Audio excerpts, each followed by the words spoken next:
Hi, welcome to your weekend tarot for the 21st and 22nd of September 2019 from highly professional Gemstone Tarot. Okay, for some reason I've grabbed Wisdom of the Oracle first.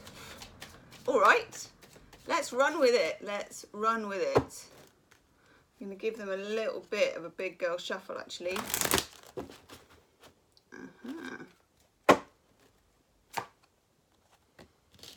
Always interesting, that card. We get message in a bottle. Giddy-gidding. Okay, this card has different meanings for me. I was going to use the Greek ones today. It's a convoluted message, or a message that's been a long time coming, or a message that, because obviously when you look at a message in a bottle, it's something that somebody writes to somebody that they can't speak to in the normal way, because why on earth would you stick a message in a bottle and throw it in the sea and hope that it reaches its destination if you could text somebody, you know, that kind of thing. Obviously, it's far more romantic, it's far more theatrical, it's far more damn interesting than a text message, granted.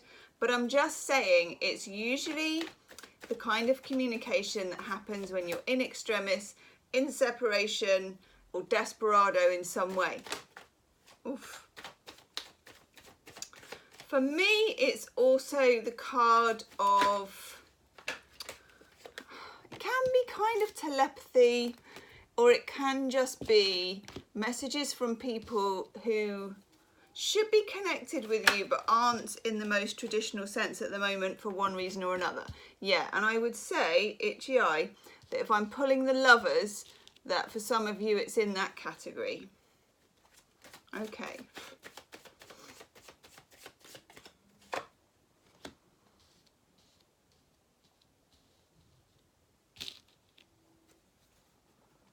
Interesting. We are using the Mythic Tarot, Juliet Sharman Burke and Liz Green. Oof. Hello, Ace of Wands. There's quite a lot of fire in this reading. Oh yeah.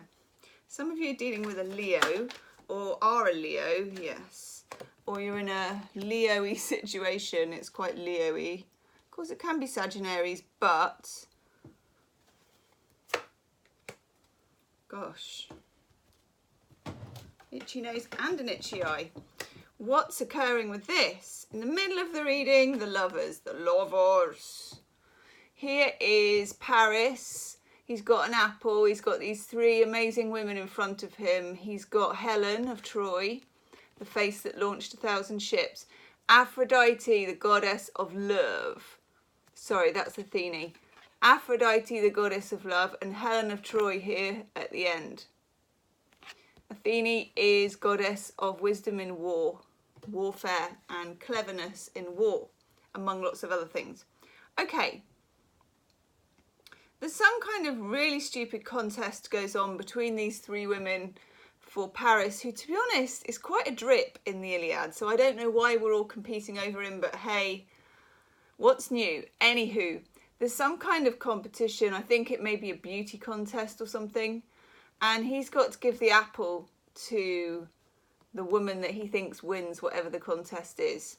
So the Lovers used to be called The Choice, and that's probably why Juliet Sharman Burke, and I've forgotten the name of the other one, Liz Green, who I love as one of the best astrologers ever. That's probably why they chose this, because it's a choice. And there's an apple. Yeah. I think we all know long enough now what Gemstone Tarot thinks about apples. When you see apples, nothing good happens. It's like, I picked an apple from a tree. No. Okay. And above Lovers, the Six of Cups, or what we like to call the wet nighty card. There she is, Psyche. Eros has, in the Five of Cups, quit the conjugal couch and the building. after a night of a little something something, and she wasn't supposed to see him, and yet she did dare to look at his face, and off he went. A commitment phobe if I ever knew one. Okay, now she's in longing. 6 of Cups, longing, looking back, sitting on a rock with a wet nightie. Peering into a cup. There's your 5 Cups over there. How good is the Mythic Tarot? How good is the Mythic Tarot? It is the perfect blend of Greek mythology and Rider-Waite tarot iconography. Just a geeky little offshoot there. I can't help myself. This probably is my favourite tarot, okay? So shout out to Liz Green and Juliet Sharman Burke for creating what I would have liked to have created myself, but doing it better than I could, which is even better. Right, the Hierophant. Commitment, Taurus, tradition. This is Chiron, the wounded healer. There he is in the cave pointing to the light. You know what to do. Your own illumination. Okay. Knight of Pentacles in reverse at the bottom of the pack. Had to have it, a sense of impatience. This is some kind of communication from the past. It's a message in a bottle. It has a certain plaintive quality about it. Is that the right word? Plangent, plaintive? I think so. Okay. 10 of Wands, the unburdening. Letting go of something. Somebody unburdens themselves in this message to you. And I think I can see who it is, because I think he's appearing in 2 cards by the looks of it, kind of. We got this King of Wands, okay? Leo, Sagittarius or Aries. For me, it's more Leo, but it's fire sign. And it's somebody, even if they're not a fire sign, they are confident, swaggery or playerish or something, okay? Easy about themselves. In the reverse, so this is somebody who's disappeared or gone or lost or something. Then they drop their 10 of Wands. There he is again, you see, he's got the crown on. That could be Jason, actually. That's Jason from Jason and the Argonauts, because there's the Golden Fleece and there's the Argo in bits. He's like, oh my God, mission failed. In the reverse, somebody, I was going to say somebody dumps their load on you in a letter, but, but I won't say that. Ace of Wands, okay? This is passion, spark, beginnings.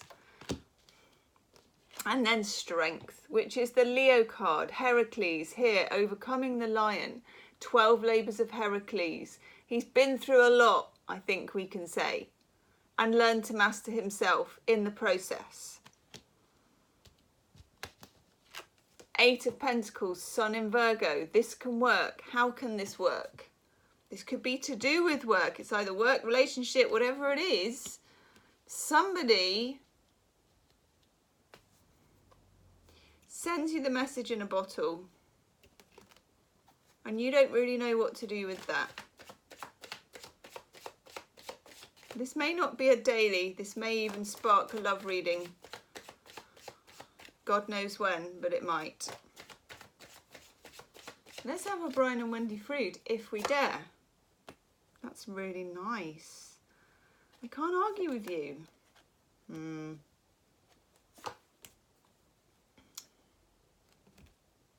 All right. 2 queens in a reading. Sometimes that means competition, okay? You can't get 2 different queens. And I have to say, I'm pretty sure that the Queen of the Day and the Queen of Bedlam both came up in the Leo reading for September. So, and we have the Strength card, okay? So, Queen of the Day.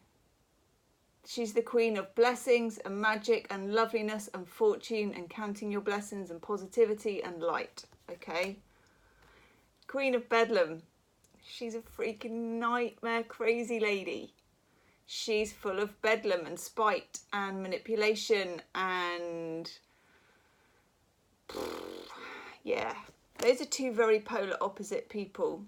And in the middle of them, and we're looking here at Paris with the choice and these women in front of him, the Elven Knight, which is my divine masculine energy card. The Elven Knight is the masculine force that moves through the forest and makes things shoot out of the ground. Okay, itchy nose. I'm intrigued by this situation. It's bigger than daily. It's a little bit racked with complications. This involves someone you can't talk to in a normal everyday sense for whatever reason, I don't know. Yeah.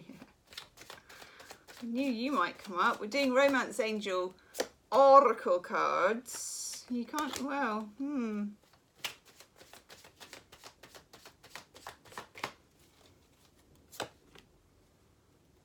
Well, you have to keep an open mind because, yeah, all right. This is the most contradictory reading ever. I don't feel like I want that. Okay, no. This is very contradictory, but that's what we're going to hold together is two contradictions, maybe a third, because we've got that Lovers card. Right, let's have the first two contradictions. Release your ex. Time has come to clear energy. Okay, release your ex. And reconciliation. One can lead to the other, but I'm just saying, I'm not even going to try and make sense of this. It's out there, and I know it makes sense anyway in some weird way.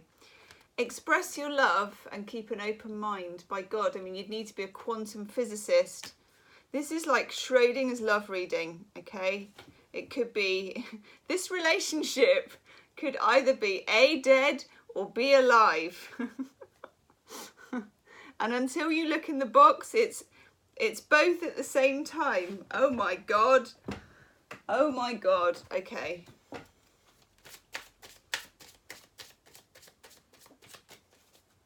Nope.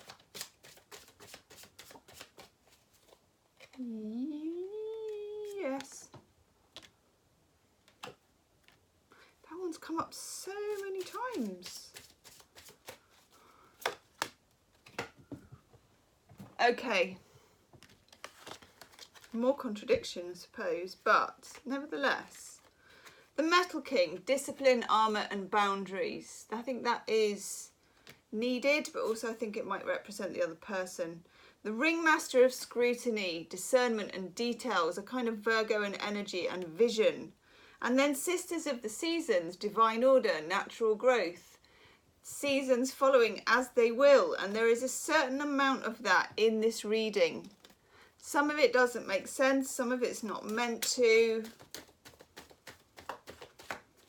And yet, you know, I can't help thinking there is a woman longing on a rock for a message or a person, and there's a message in a bottle, okay? Yeah. Spiritual growth, baby. Oh my God, of course. What else could there be from two such contradictory things? But there you have it. Please leave me a comment, okay? Put me out of my misery. Let me know. Do hit the like button and subscribe to the channel, and I'll see you soon. Namaste.